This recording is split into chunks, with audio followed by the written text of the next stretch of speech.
আমার সম্পর্কে বাগিনা।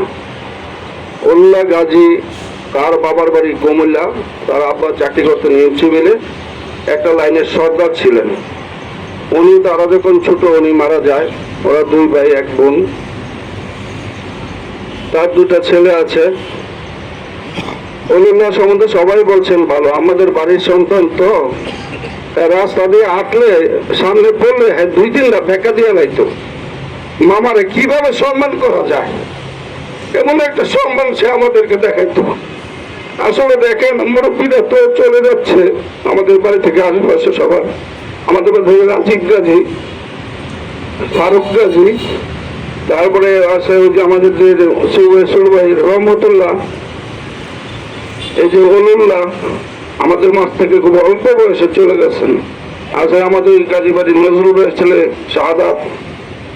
এই বিদায়গুলি মানা খুব কষ্ট হয়, তারপরে মানতে হবে। বিশেষ করে আজকে আমরা ওর জন্য দোয়া করতে পারবো। সবাই দোয়া করবেন এই পরিবার যাতে এইসব হইতে পারে, তার সন্তান, তার পরিবার, তার জন্য দোয়া দরখাস্ত আপনাদের কাছে। সবাই ওর জন্য দোয়া করবেন, ও যেন জান্নাতে উচ্চ মাকামে আল্লাহ তাকে দান করে। তো সবাইকে আমার বক্তব্য শেষ করে আসসালামু আলাইকুম। এখন আপনাদের সামনে কথা বলবেন আমার বড় ভাই জাকির হোসেন গাজী, বিদাগলা বাজার কমিটির সভাপতি।